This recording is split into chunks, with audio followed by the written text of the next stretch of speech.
G'day everyone, how's it going? It's Michael coming at you from the studio today, and I just want to share the time-lapse functionality on the 5D Mark IV. It's got its own intervalometer inside the camera. I used it on a commercial shoot recently and it worked awesome, and I just wanted to take you through that. Basically, I've got a time-lapse here that I shot, and I can just quickly show you what that came out like over on my screen.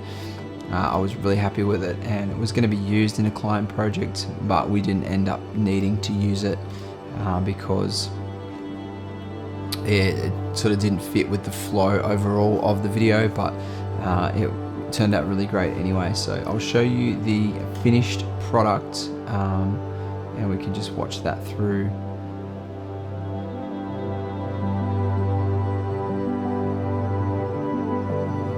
So basically a daytime right through to nighttime time-lapse as the sun was going down, and that was it. So that basically was the time-lapse that I shot, and I'm just going to take you through how I did that. So if we cycle and head over to the back of the camera, just got to quickly set up a recording for that and stop recording on the camera. But basically we'll jump right over now to the back of the camera. First thing is actually, on the back of the camera here, we'll flick across to camera mode, and then we will cycle into the menu. So basically the fourth menu across. All right, there we go. So interval timer, here we are, and you want to enable the interval timer. Now it's got some things here. The interval timer is 2 seconds. Its number of shots is 0 shots to unlimited. This is how I had it set up for my time lapse as well. Turning the camera off will end the interval timer. So that's basically how you finish the time lapse. You just turn the camera off. So basically you can go into the info set and you can change the details. You can go into info and change the interval. You can also change the number of shots. If you wanted to do a certain number of shots up to 300 or 400, you can also just adjust it there. So I'm going to leave it as is, and basically there's my interval, and the anti-flicker shoot I had as enabled. Now I'm not sure what that really does. There was, interestingly, some flicker in my shot, so whether that works or not, well, I'm not sure, but I had that in that flicker mode. Now the other thing that I had is I had the camera set in AV mode, AV priority. Now I'll just cycle back to shoot directly now on the camera and record again. Alright, so back to the camera and recording again now. So yeah, that was kind of how the time-lapse ended up working out, and that's how I had the camera set. I didn't have it on a tripod. All I had was it sitting on a bench next to me, and I just monitored it for about 25 minutes, maybe 30 minutes, all up in total. So let's jump straight into the base edit that I had, bringing it into Photoshop to create the time-lapse. First things first is I brought it into Lightroom, and I won't show you that process here, but I brought it into Lightroom and I worked on it in Lightroom to get each image like basic color correction for each image, and I just applied that to all the images in the whole sequence. And then I created in Lightroom a new video sequence where you've got the timeline here down the bottom, and I added in the images as an image sequence. So basically layer, video layers, and new video layer from file. So click on new video layer from file, then you drop into this section here and you choose the first image in the sequence, and it's going to then collect all those images in the sequence and produce this video timeline like what I've got here. So basically now we've got the video timeline all sorted out, and what we want to do is start to work on this to get it exported. So once you're happy with you know, just sort of scrubbing through here, making sure that all the clips are there, all the photographs are there in the timeline, you just click through and go through basically to They're big files. These are big 30 megapixel sensor files, so they're quite massive, full res as well. All right, awesome. So basically now Photoshop, what I want to do is I want to render this video out of Photoshop. So to get my base video that I'm going to work on then a little bit more later on. So basically I click on the little 3 icons here and I want to render video. So rendering out the video, I'm going to call it timelapse sequence.mov. I'm going to do a full QuickTime, Adobe Media Encode QuickTime uncompressed export in 4K. So I want this to be nice and big to fit in a 4K timeline. So I want it to be 25 frames per second, which is going to match my frame rate of what I've already got in the timeline. I've got some clips from a Red camera that are all in 25, so that's what I want to match it up to. And it's going to go all frames, and then the render options is none. 3D quality is ray traced final, and the highest I can get is 10. So basically I have rendered that out. Now for these, I think it's about 460 photos total.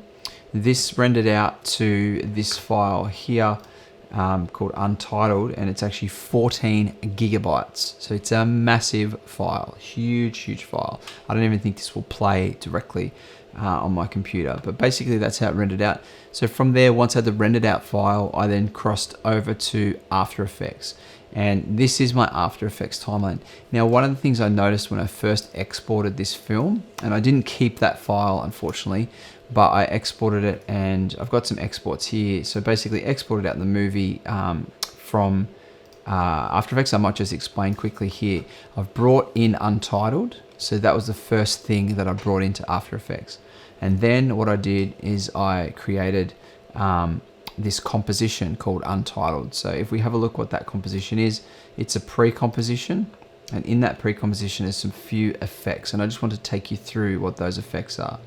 The first effect is a warp effect. Now, what you can see if I just take all these effects off, basically this image here is the base image that came in from the sequence without any effects on it from Photoshop, only what I sort of did a base color correction in Lightroom in the beginning. So this is how the file came in. Now there's some, because the camera was sitting on the ground next to me and it was pointing upwards a little bit to get this shot, there are some issues with this shot. So what I did is I brought in a warp, an arc and a horizontal warp, and the bend was 3. So let me just turn that on and show you what that does. So pretty subtle, but it just kind of bends the horizon straight and straightens the buildings that little bit, just enough to make it look less of a problem and less of a problem the way that I shot it. The second thing I did is I used a Bezier warp. So I'll show you that. Basically, I wanted to kind of just straighten the edges of the frame with that. So I basically used it to straighten the central piece, the central, building, and then these two buildings as well, just to kind of correct them a little bit. Now, also what I did is I did a exposure ramp, or a, how can I say it? Basically, I keyframed a ramp with brightness and contrast. So let me show you what that did at the beginning of the image, at the beginning of the sequence. It kind of gives it proper contrast at the beginning, so there's no haze to the image at the beginning. And if we look, I'm really just pushing contrast all the way up to 100 at the beginning. But then you can see I've got a keyframe here at the start, and then I've got a keyframe right down at the end of the sequence here. And so right at the end, what's happening with the contrast is super subtle, because by the end I'm actually all the way down to 0. So I did that so that I could basically correct this haze problem that I had in the start of the frame. This is kind of hazy without the contrast. I'll show you, it's kind of hazy, and then as the time-lapse progresses, it gets less and less hazy, more and more contrasty. So as you can see, it gets better and better and better. But I wanted to just correct that by keyframing in the contrast. So I did those 3 corrections first, then I did my pre-composition here, which actually when I first rendered this out, there was issues with flicker. So what I did in this comp is, and I've just got, I don't know why I've got it doubled up here, but basically only one of these is required. I did a color stabilizer. I used color stabilizer, I used it on brightness, and I used the sample size as 3. So that's all I did for that, and the effect opacity was 100. So color stabilizer, what it does is it allows some flicker and issues with different exposures between each shot. It just smooths it out, and you use it on brightness and a sample size of about 3 to 5, and it just smooths that out really nicely. So that's what I did for that. So basically with that effect applied to my pre-composition here, and these other effects I've got on the pre-composition, then basically what happens is it takes away that haze, and it also takes away the flicker. So rendering that one out, it rendered me, I think I showed you the first video, which is this one here. It's quite hazy, you can see in the beginning. So having this other couple of corrections on the final export, this is what the final export looks like.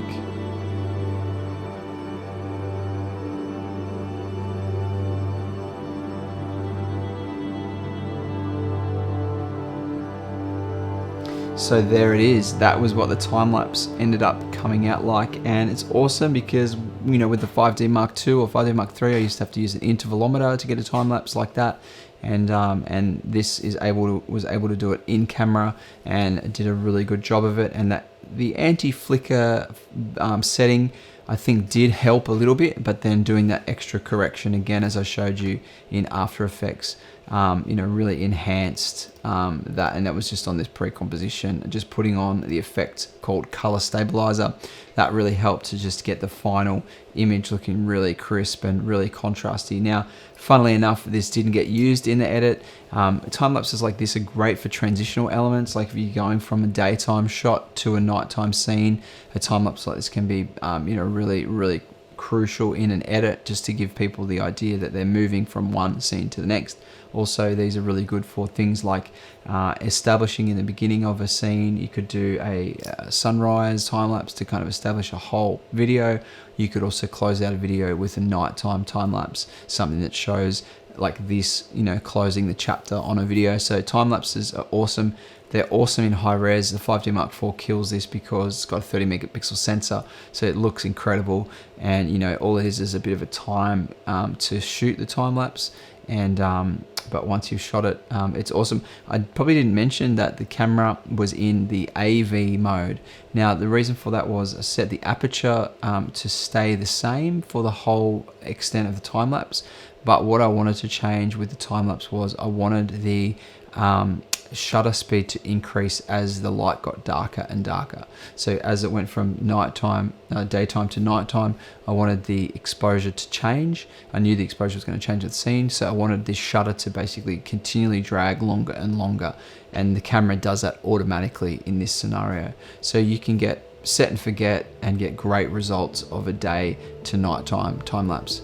So guys, hopefully that was helpful, and hope you got a lot out of that. That's my process for using the 5D Mark IV for time lapses, and you know, I just think it does a really fantastic job of that. Hopefully you like this content. If you did, make sure you give a thumbs up, subscribe if you haven't already to the channel. You won't be disappointed in the content that I'm going to continually bring out and put on this. It's going to help you to up your game in all things photography, videography, and filmmaking. So hope you have an awesome week, and we'll see you in the next video.